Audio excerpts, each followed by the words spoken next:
বাঙালিদের শ্রেষ্ঠ উৎসব দুর্গাপুজো। আর দুর্গাপুজো আসলেই বিভিন্ন প্যান্ডেলে বিভিন্ন ঠাকুর দেখা। তবে 2015 সালের বিশ্বের বড় দুর্গা তৈরি করেছিল দেশপ্রিয় পার্ক, যা স্মৃতি আমাদের কাছে আজও অমলিন।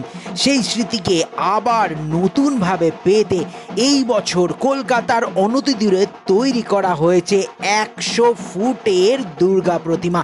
অনন্য সুন্দর তার নিদর্শন কলকাতার একেবারে কাছে এই দুর্গা প্রতিমা, যা আপনারা অনায়াসে দেখে আসতে পারবেন। কোথায় হচ্ছে এই পূজা মণ্ডপ, কিভাবে যাবেন, আর কি কি বিশেষত্ব, যাবতীয় তথ্য নিয়ে ট্যুরিস্ট ডেস্টিনেশন আজ যাচ্ছে কলকাতার অনতি দূরে সোদপুরে।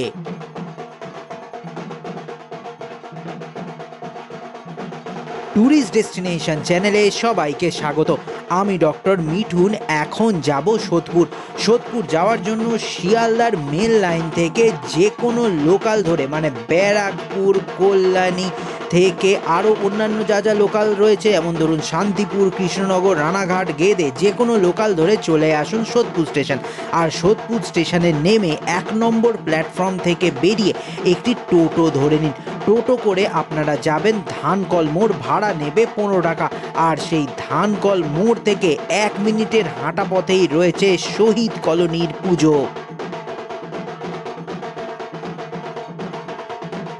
শহীদ কলোনি পুজোর এবারের বিশেষ নিবেদন 100 ফুটের দেবী দুর্গা।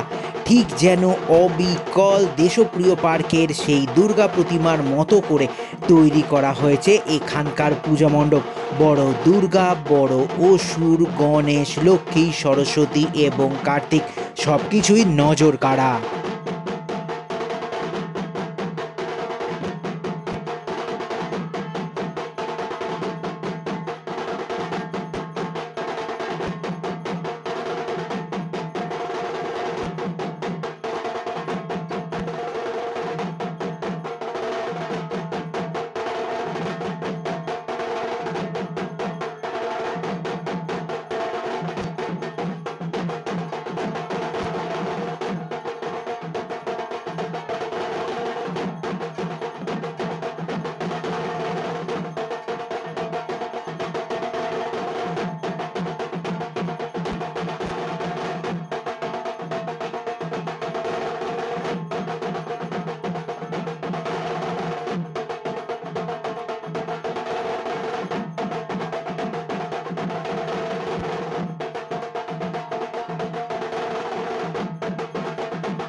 এখানে মণ্ডপটাই তৈরি করা হয়েছে প্রতিমার আদলে।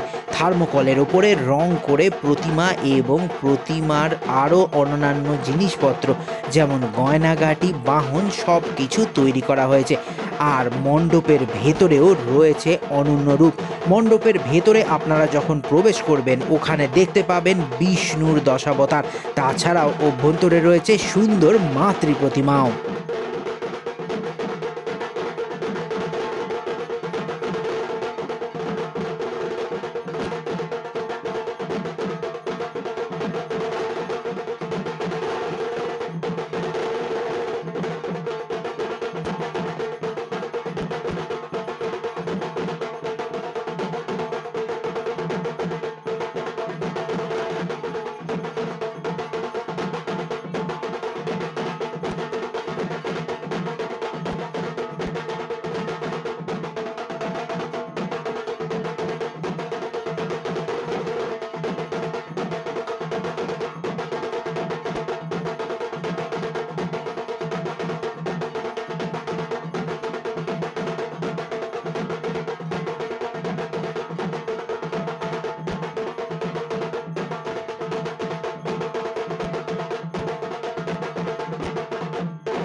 ট্যুরিস্ট ডেস্টিনেশনের সঙ্গে দুর্গাপুজো পরিক্রমা 2024 কেমন লাগছে অবশ্যই কমেন্ট করে জানাবেন।